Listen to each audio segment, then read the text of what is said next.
Здравствуйте, в эфире информационный выпуск Амшевшара. Ситуация с коронавирусом, вопросы экономики, энергетики, сельского хозяйства, проблемы репатриации и бизнеса обсуждались на встрече президента Аслана Бжания с членами Общественной палаты Абхазии, которая состоялась 3 декабря. Глава государства ответил на многие вопросы, в том числе и о реализации программы формирования общего социального и экономического пространства между Республикой Абхазия и Российской Федерацией на основе гармонизации законодательств двух стран. Подробности в репортаже Сари Кварцхелия. На встрече, которая длилась более 3 часов, были затронуты практически все актуальные вопросы сегодняшнего дня. Это энергоснабжение, наличие рабочих мест в стране, деятельность майнеров, пандемия, образование и многое другое. Открывая встречу, Аслан Бжания выразил готовность ответить на все накопившиеся вопросы членов Общественной палаты и призвал их к откровенной беседе.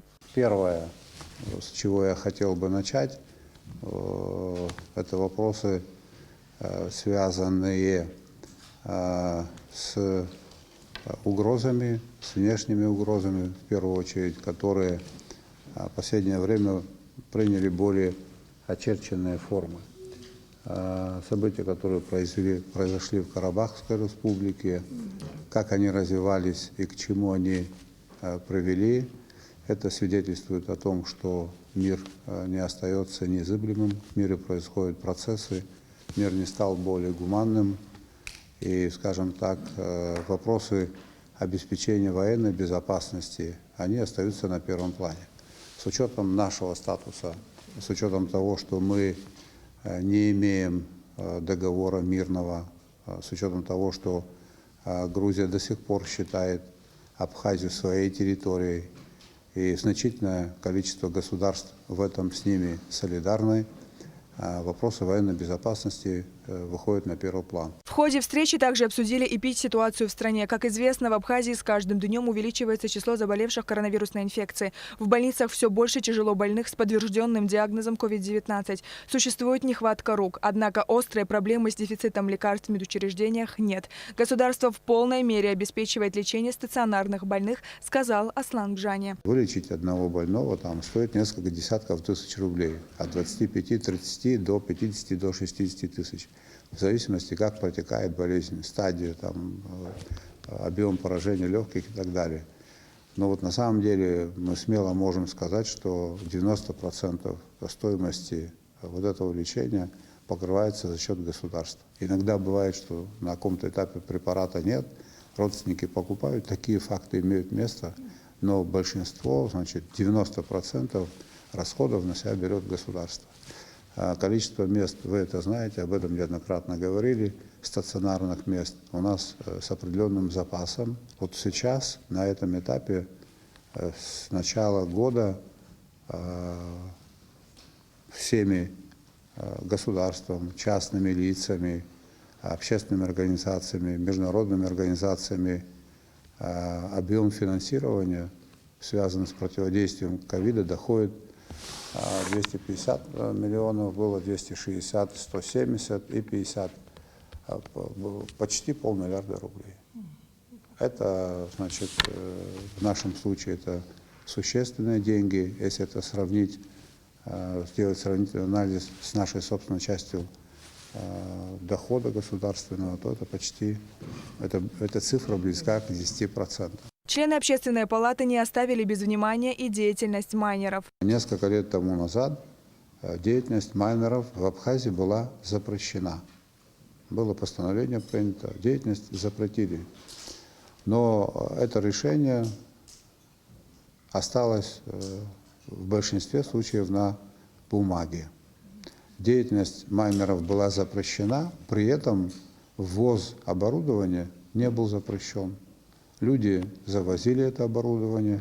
Есть учтенные данные.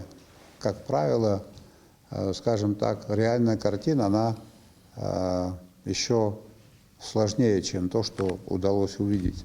Оборудование завозилось бесконтрольно, при том, что деятельность эта была запрещена, оборудование монтировалось, и люди занимались этим видом деятельности. Я сейчас вам скажу и еще раз повторю, надеюсь, это увидят наши граждане. Сама по себе эта деятельность, она, конечно, не носит преступного характера. Это не воровство, это не наркотики, это не коноплю выращивать.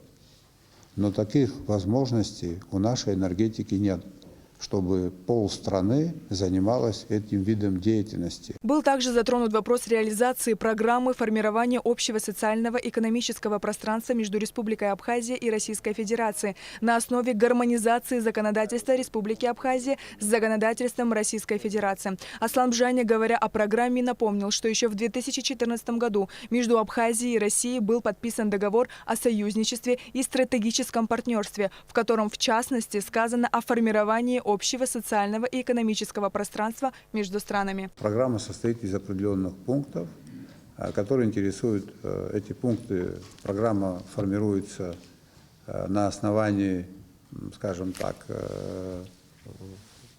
вот этого большого договора и пункты. Пункты для рассмотрения, для изучения. Если в программе есть пункт прописан, что мы изучаем такой-то вопрос или решаем такую-то проблему, а там примерно такое толкование каждого пункта, это означает, что мы смотрим, изучаем и отстаиваем свою точку зрения. Приходим к единой точке зрения, если это возможно, желательно, или не приходим, вопрос остается открытым, решается, не решается. Все это исходя из интересов нашего государства, из интересов нашего союзничества, с учетом той обстановки, которая складывается в Абхазии и в целом на Кавказе. 9 декабря 2019 года из России на имя премьер-министра Валерия Абганба пришел документ – проект данной программы. Однако в проекте было несколько пунктов, которые вызывали повышенный интерес и беспокойство наших граждан. Например, об электроэнергетике. В части отмены положений, предусматривающих, что передающие сети Республики Абхазия являются государственной собственностью и не подлежат приватизации. Уже в утвержденной программе формулировка изменилась. Теперь она звучит так. Разработка и принятие нормативно-правовых актов Республики Абхазия, регулирующих привлечение инвестиций российских компаний в целях развития и модернизации электросетевой инфраструктуры и обеспечения энергобезопасности Республики Абхазия. Разница ощутима, отметил Аслан Бжаня. Сегодня то, чем мы располагаем, электроэнергетика, это и сети, и подстанции, и распределительные сети, и генерация, все это принадлежит государству и не может быть приватизировано. Я согласен с этой точкой зрения. Там следующий пункт. Все, что будет строиться и будет иметь отношение и к генерации, и к распределению, все это должно принадлежать государству. А вот с этим я не согласен. Если кто-то строит новые объекты, он должен... Я не знаю таких случаев, чтобы кто-то построил и подарил государству. Да. Я про такие случаи ничего не слышал. Другое дело, если инвестор создает генерирующие мощности, этим можно всегда воспользоваться. Есть определенные правила. Вот эти вещи я считаю необходимым доработать. Все остальное, в принципе, для работы годится. Предположим, создание госкомпании «Абхазэнерго», в котором контрольный пакет акций 51% принадлежал бы государству, а остальное было бы участие частных лиц, включая иностранных. То есть вот эти 51% обеспечивались бы существующей системой, той частью Ингургэс, которая находится на территории Абхазии, включая 4 перепадных ГЭС на второстепенной речке, и наличием самих водных обильных ресурсов Абхазии. А все остальное можно было бы, там, предположим, даже с участием российских компаний. Вот это, мне кажется, было бы идеально. Вы знаете, вот сейчас, когда мы посчитаем, сколько нам нужно денег на то, чтобы система работала в безаварийном режиме, и чтобы мы имели возможности расширения, потому как планируем жить дальше, развиваться, это дополнительные мощности. Как только станет понятно, о каких деньгах идет речь, мы будем думать, на каких условиях эти деньги привлекать. В целом, говоря о программе, Аслан Бжаня добавил, что документ живой и его можно корректировать и дополнять. Уже создана рабочая группа по ее реализации и будет увеличиваться число участников рабочей группы, добавил глава государства. Сария Кварацхеля, Алексея Гухава, Джамбул Чхапелия, Абхазское телевидение. Расширенный репортаж со встречи президента с членами Общественной палаты Абхазии смотрите после выпуска новостей. 3 декабря Абхазия открыла гуманитарный коридор через КПП «Ингур» в целях возвращения временно находящихся в Грузии граждан и жителей республики, сообщается на сайте СГБ. Пропуск людей через КПП «Ингур» осуществляется с 9 утра до 19 часов местного времени по 10 декабря 2020 года. Прибывающие в Абхазию лица должны обязательно пройти на границе медико-санитарный контроль и предъявить справку об отсутствии COVID-19, выданную лечебными учреждениями Грузии не позднее 72 часов до момента пересечения границы. 3 декабря прошла церемония возложения цветов к памятнику неизвестному солдату на набережной Сухума. Организаторами мероприятия выступили Музей боевой славы имени Арзенба и представительство Россотрудничества в Абхазии. День неизвестного солдата – памятная дата в России с 2014 года, отмечается ежегодно. Память о российских и советских воинах, погибших в боевых действиях на территории страны или за ее пределами. Эта дата выбрана не случайно. 3 декабря 1966 года в ознаменовании 25-й годовщины разгрома немецко-фашистских войск под Москвой прах неизвестного солдата из братской могилы советских воинов был перенесен и торжественно захоронен у стены Московского Кремля. Сегодня мы отмечаем знаковую дату, День памяти неизвестному солдату. Это место для многих поколений сухумчан всегда было священным. Каждый год в это время молодежь, комсомольцы, ветераны войны приходили сюда и отдавали дань памяти погибшим неизвестным воинам. Представительство нашего Россотрудничества вместе с другими организациями, с Музеем боевой славы проводят много мероприятий, посвященных этой славной дате. И память о подвиге советского солдата, уничтожившего эту фашизм и принесшего свободу Европе, этот подвиг никогда не померкнет. Военнослужащие российской военной базы Южного военного округа в Республике Абхазия написали военно-исторический диктант, посвященный Дню неизвестного солдата. В рамках масштабной просветительской акции, проводимой Главным военно-политическим управлением Вооруженных сил России. Как сообщает пресс-служба ЮВО, акция проводилась на специально подготовленных площадках и в аудиториях, а также на военных полигонах Абхазии совместного использования Цабал и Нагвало. Диктант «День неизвестного солдата» состоял из 30 вопросов базового уровня, составленных профессорско-преподавательским составом Военного университета Министерства обороны России на основе исторических фактов Великой Отечественной войны и послевоенного времени. Общая продолжительность диктанта составила 45 минут. Диктант написали более 500 офицеров, прапорщиков, сержантов и солдат контрактной службы и по призыву. Также показали свои знания в области истории гражданский персонал базы, члены семей военнослужащих, юноармейцы. В этом году в Абхазии богатый урожай цитрусовых, однако на абхазо-российской границе грузоперевозчики сталкиваются с проблемой вывоза продукции.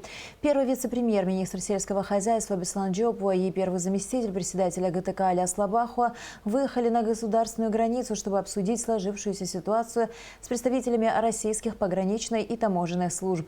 Подробности в репортаже Шазины Ханагуа. С началом сезона цитрусовых на государственной абхазо-российской границе появилась проблема оперативного прохождения грузов. По этой причине здесь в последнее время наблюдалось скопление грузоперевозчиков. Правила перевозки сельхозпродукции частными лицами через государственную границу действуют не первый год. Однако, как говорят перевозчики, с такой ситуацией они столкнулись впервые.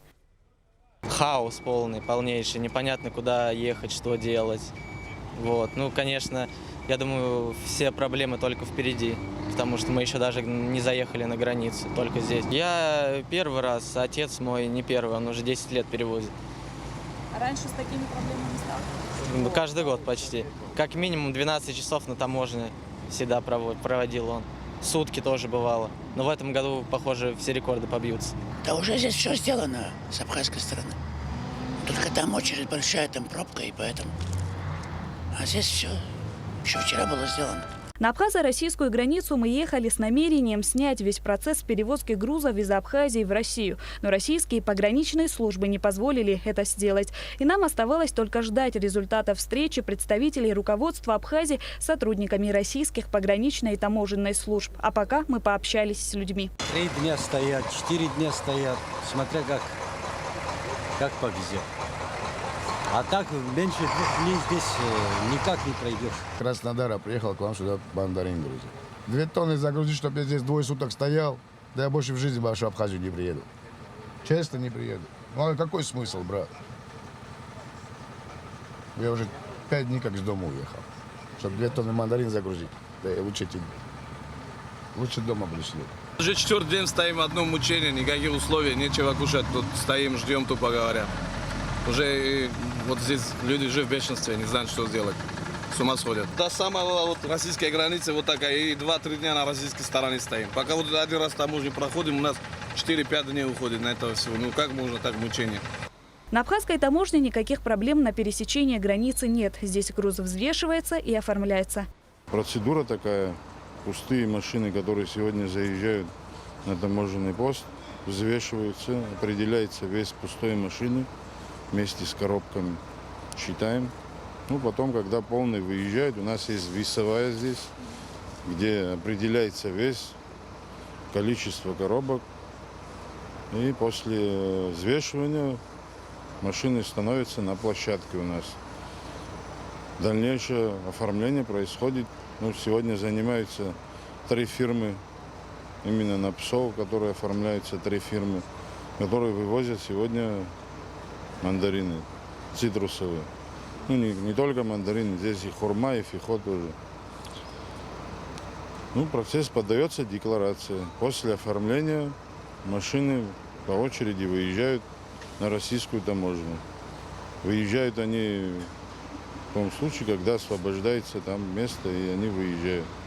Ну, процесс получается на российские трудоемкие, там службы тоже досматривают, и пограничники, и таможенники. И эти службы, пока этот досмотр идет, занимает время. Поэтому некоторые задержки происходят из-за этого. На российской стороне действуют правила Евразийской экономической комиссии, куда входят Россия, Армения, Белоруссия, Казахстан и Киргизия. В связи с этим гражданин, пересекающий границу, имеет право перевезти до 5 килограммов сельхозпродукции без оформления. Для перевозки груза до 25 килограммов необходимо иметь сертификат карантинной службы. Скапливание этих машин легковых происходит из-за того, что на каждые 25 килограмм они должны выписать сертификат. Если в машине 100 килограмм, естественно, получается 4 сертификата. И 25 килограмм только на одного человека можно. В результате рабочих контактов с представителями российских пограничной и таможенной служб и принятых мер ситуацию за сутки удалось изменить к лучшему, но проблема пока остается. Как нам объяснили наши коллеги, наши друзья, службы, пограничной и таможенной службы российской стороны, у КПП ПСО на российской стороне есть возможность днем и ночью большегрузные машины в количестве 150, то есть рассчитан. Они сегодня умудряются пропускать до 500 машин. И мы это видим, потому что мы видим, что в сутки практически около 1000 тонн, 900 тонн мандарин проезжает. Это для этого поста, для этого пропускного пункта это сверхнормы считается. И поэтому они еще больше что смогут сделать, но она в таком режиме будет проходить. Беслан Джопо подчеркнул, что представители российских пограничной и таможенной служб пообещали, что помогут, насколько это возможно, в решении вопроса вывоза сельхозпродукции на территорию России. Шазина Ханагу, Михаил Братухин, Абхазское телевидение. Премьер-министр Александр Лыква провел совещание с участием первого вице-премьера, министра сельского хозяйства Беслана Джопо и первого заместителя председателя ГТК Аляса Лабахуа по итогам инспекционной поездки на КПП ПСО. Как было отмечено на встрече, в результате рабочих контактов с представителями российских пограничной и таможенной служб и принятых мер ситуацию с вывозом сельхозпродукции в прошедшую ночь и в течение сегодняшнего дня удалось изменить к лучшему. При этом Беслан Джопо и Аляс Лабахуа Баху высказали опасения, связанные с возможностью повторного возникновения проблем, поскольку сезон сбора и экспорта цитрусовых пока не достиг своего пика. Премьер-министр поручил им контролировать ситуацию в ежесуточном режиме и при необходимости активно взаимодействовать с российскими коллегами. Учет бюджетных и денежных обязательств получателей средств республиканского бюджета обсудили в ходе онлайн-семинар-совещания представители Российского федерального казначейства и Министерства финансов Абхазии. Во встрече приняли участие начальники районных финансовых органов, сотрудники Минфина, контрольной палаты, депутаты парламента, а также представители Управления федерального казначейства по Ростовской области. Подробности в репортаже Алики Трапш. Что такое бюджетные и денежные обязательства? Как их правильно принимать и корректировать? Какую роль в этом процессе играет казначейство? Эти и другие вопросы были обсуждены в ходе онлайн-совещания. Так как казначейство для Абхазии достаточно новое управление, неизученных сторон много. И в этом плане опыт российских коллег очень важен. С января 2021 года в казначействе Абхазии ожидаются изменения. А именно, все бюджетополучатели должны будут вести учет бюджетных и денежных обязательств, а также предоставлять информацию об уже принятых бюджетных обязательствах в Управление казначейства Министерства финансов Абхазии. Это подразумевает то, что наши бюджетополучатели будут предоставлять нам сведения о принятых бюджетных обязательствах. То есть заключается государственный контракт, либо договор на оказание работ, услуг, либо же о выделении субсидий, субвенций местным бюджетам. И на основании этих документов будут вестись учет бюджетных обязательств. Также при наличии документов, которые удостоверяют возникновение денежных обязательств, будет вестись учет и денежных обязательств тоже. Участники онлайн-совещания подробно обсудили актуальные вопросы казначейского учета бюджетных и денежных обязательств получателей средств республиканского бюджета. Приглашенные на встречу сотрудники районных финансовых органов задавали интересующие вопросы.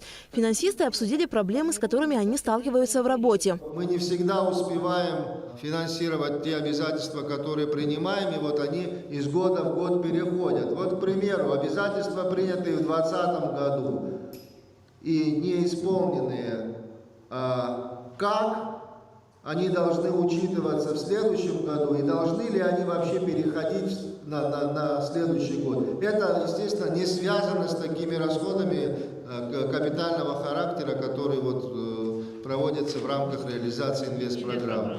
Первый момент, да, мы понимаем, да, что совсем недавно приняты как раз эти приказы Министерства финансов, утверждены, да, соответствующие порядки. Вот. Здесь необходимо, конечно, да, провести соответствующую работу по изучению уже бюджетополучателями этих порядков и непосредственно, конечно, да, и сотрудниками управления казначейства.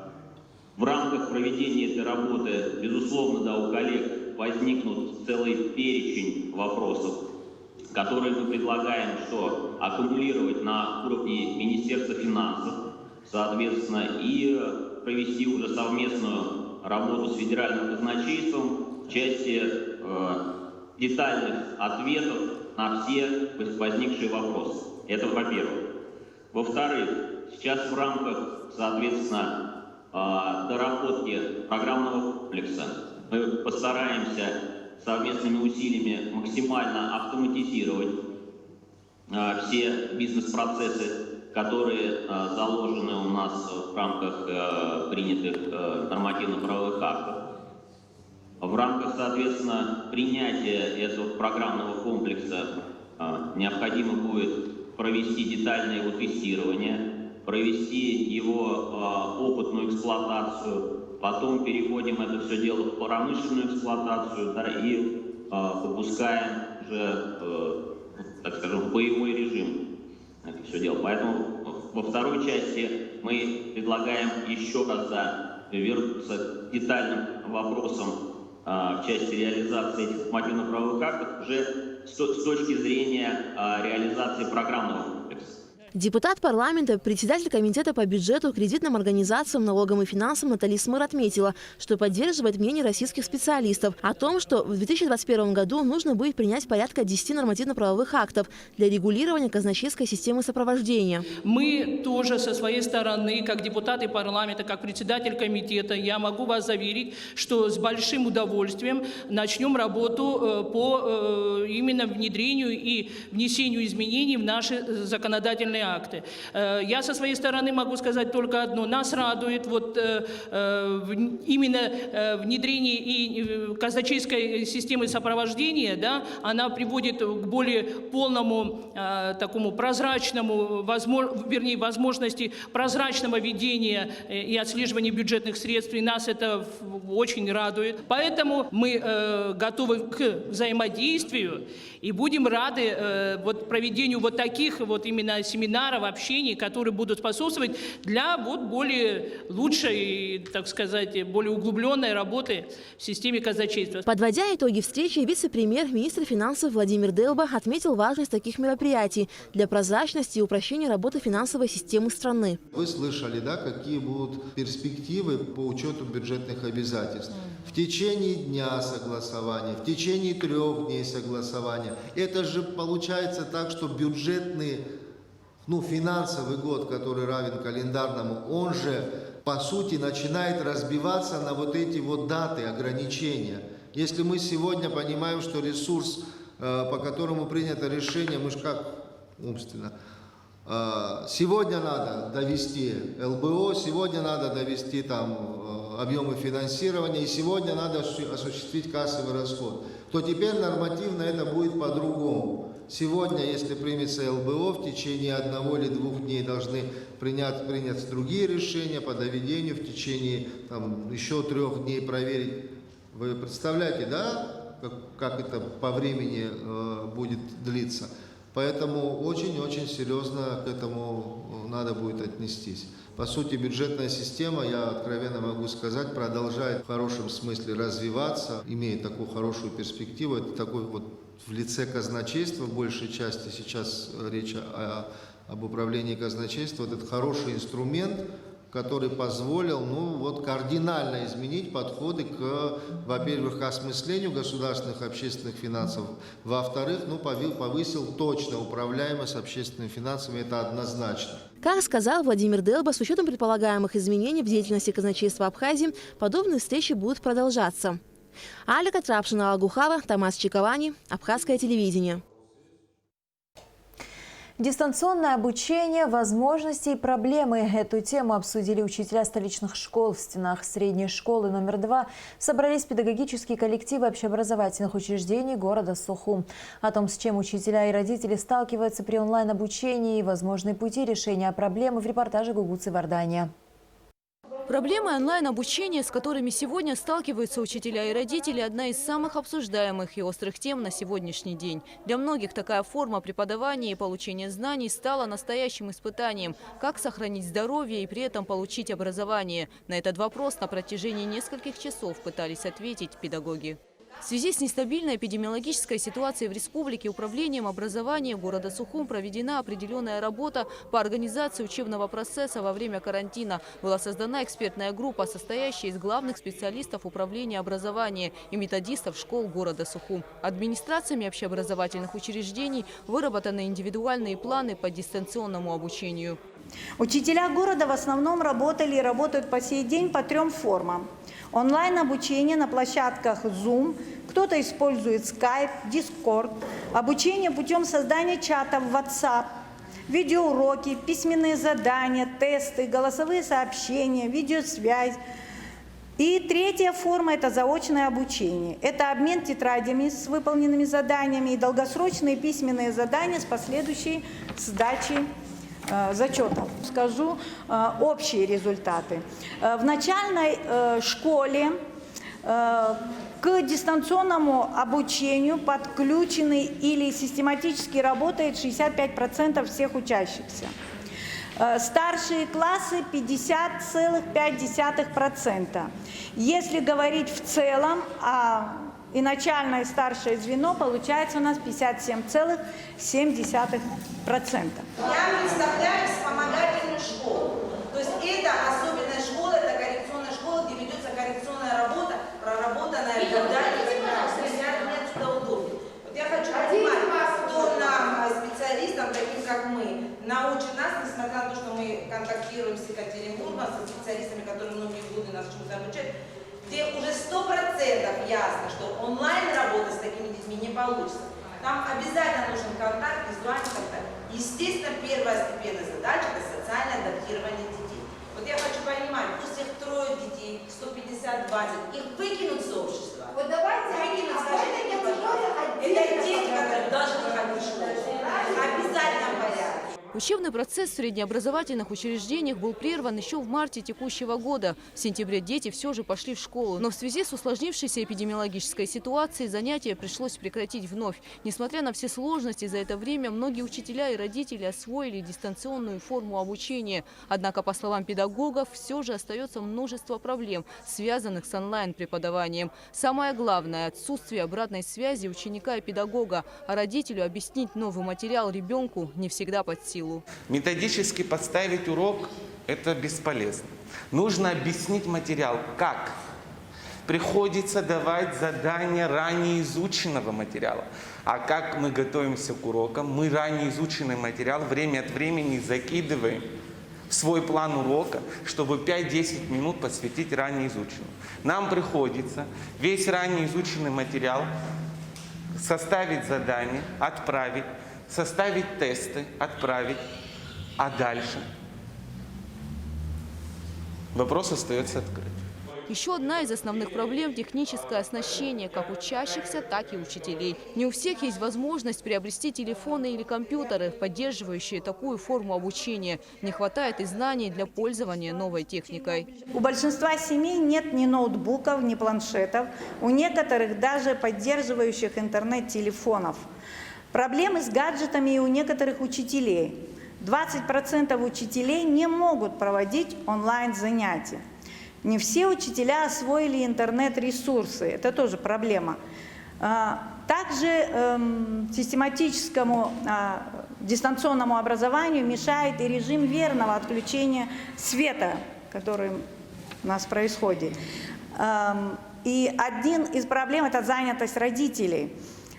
Занятость родителей в том смысле, что в семье может быть один телефон, который поддерживает интернет у родителя. И если родитель ушел на работу, то дети остаются без интернета.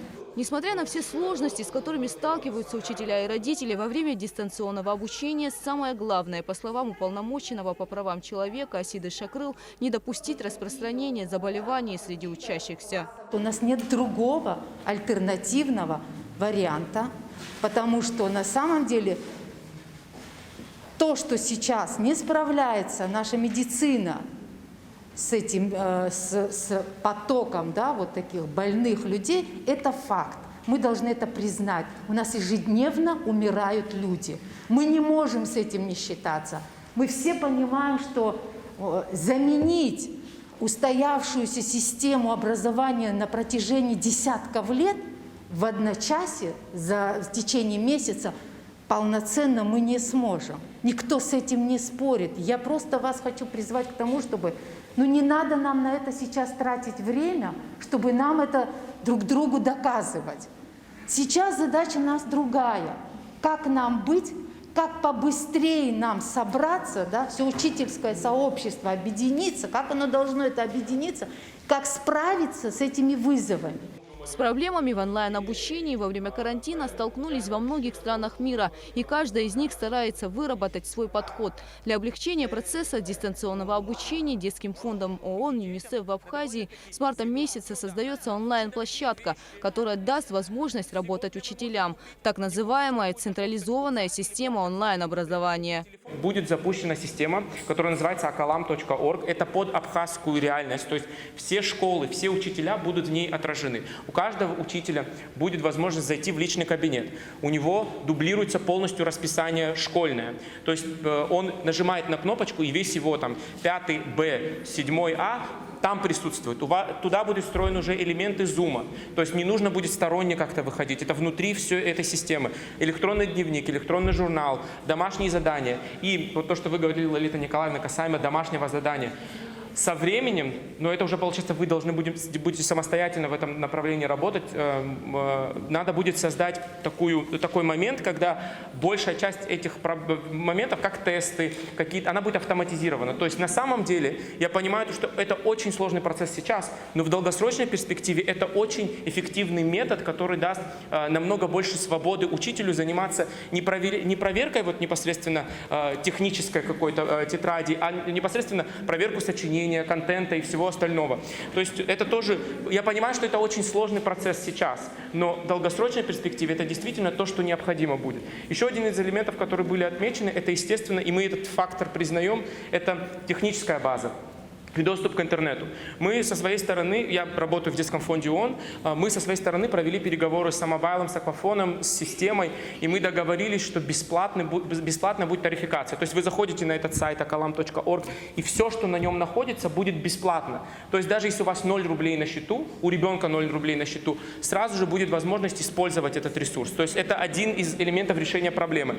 Второй момент, это, конечно же, техническая база. Мы понимаем то, что, и будет неправдой говорить, если что мы в течение года сможем все школы и всех учителей обеспечить ноутбуками и компьютерами. Это желаемое, к сожалению, этого не произойдет. Но вот на данном этапе наша цель при каждой школе создать такую администрацию небольшую, которая может управлять этой системой. То есть в течение дня они будут оказывать техническую поддержку всем учителям, которые, к сожалению, допустим, не могут, они не знают, как пользоваться онлайн.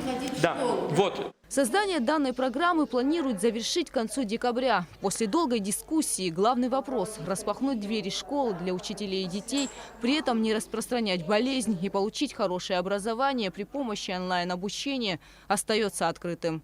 Гугу Савардания, Арина Гухава, Давид Авицба, Абхазское телевидение. 2 декабря в селе Псахара Гагарского района сгорел двухэтажный дом. Звонок о происшествии на пульт оперативного дежурного МЧС поступил в 19:50. На место ЧП выехали 3 пожарно-спасательных расчета по городу Гагра. К моменту прибытия пожарных огнем была охвачена половина дома. Вследствие пожара все имущество пришло в негодность. Пострадавших нет, причина пожара устанавливается.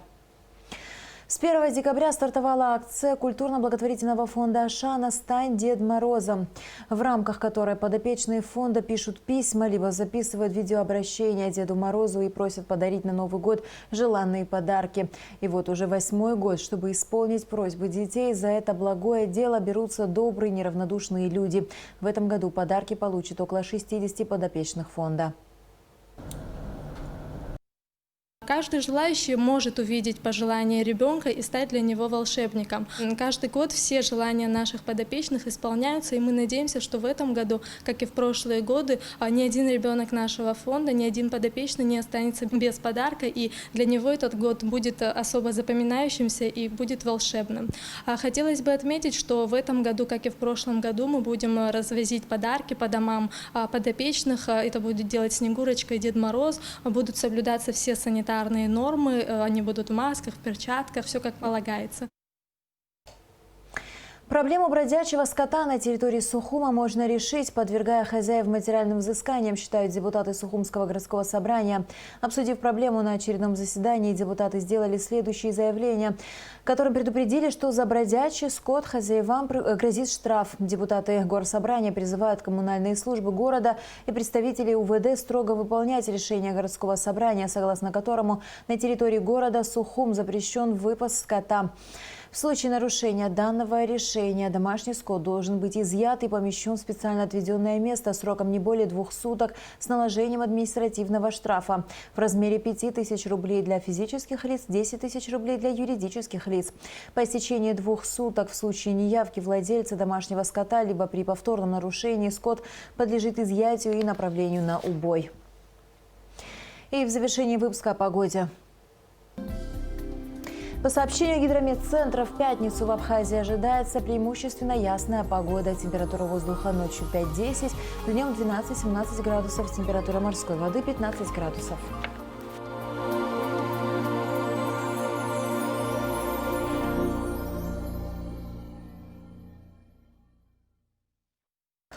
На этом наш выпуск завершен. До скорых встреч в эфире.